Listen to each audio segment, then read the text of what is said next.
నమస్కారం అండి. నిన్న జక్కంపూడి రాజా అనే వ్యక్తి పవన్ కళ్యాణ్ గారి మీద అనుచిత వ్యాఖ్యలు చేశాడు. కుడికాలతో కొడితే గాజువాక ప్రజలు కుడికాలతో కొట్టారు, భీమవరం ప్రజలు ఎడంకాలతో కొట్టారు అని.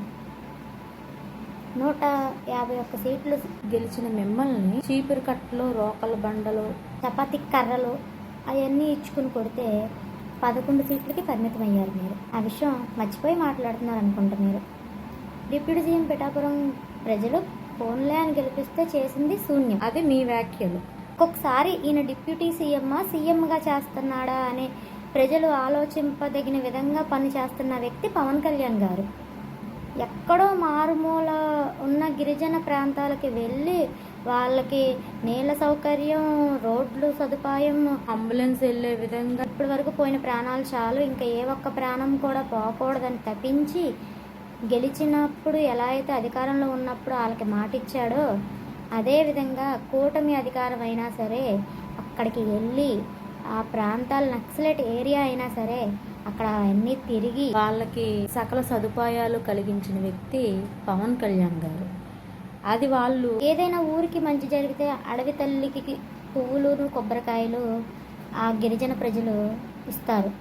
అదే పువ్వులు, కొబ్బరికాయలు కళ్యాణ్ గారికి తీసుకొచ్చి కొబ్బరికాయలు కొడుతున్నారంటే వాళ్ళ మనసుల్లో ఎంత స్థానాన్ని ఆయన సంపాదించుకున్నారో, ఆయన ఏ విధంగా వాళ్ళకి పనిచేస్తున్నారో అవన్నీ కూడా రాష్ట్ర ప్రజలు గమనిస్తున్నారు. మీ ఇష్టం వచ్చినట్టు పేటరేగిపోయినంత మాత్రాన ప్రశాంతంగా ఉంది రాష్ట్రం. సంవత్సరం నుంచి మీరున్న హయాంలో గొడవలు, అల్లర్లు, కేసులు పెడతాలు, లోపలకు తొయ్యడాలు ఇంతే పని మీకు.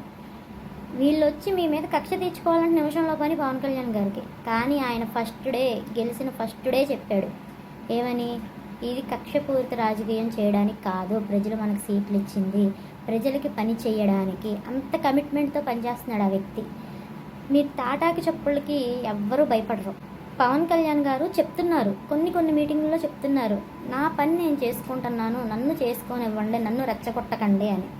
అర్థమైందా? మీరు పవన్ కళ్యాణ్లో ఇప్పుడున్న డిప్యూటీ సీఎంని చూడండి, జనసేన అధినేతను చూడాలనుకున్నారనుకో తెలుసుగా మాకన్నా మీకే బాగా ఎలా ఉంటుందో. కాబట్టి నోరు ఒళ్ళు దగ్గర పెట్టుకుని వ్యాఖ్యలు చేయడం నేర్చుకోండి. విమర్శ చేస్తే తీసుకునేలా ఉండాలి. పిచ్చ వాగుళ్ళు వాగితే మా నాయకులు కూడా ఏం చేయాలో మిమ్మల్ని వాళ్ళు చూసుకుంటారు.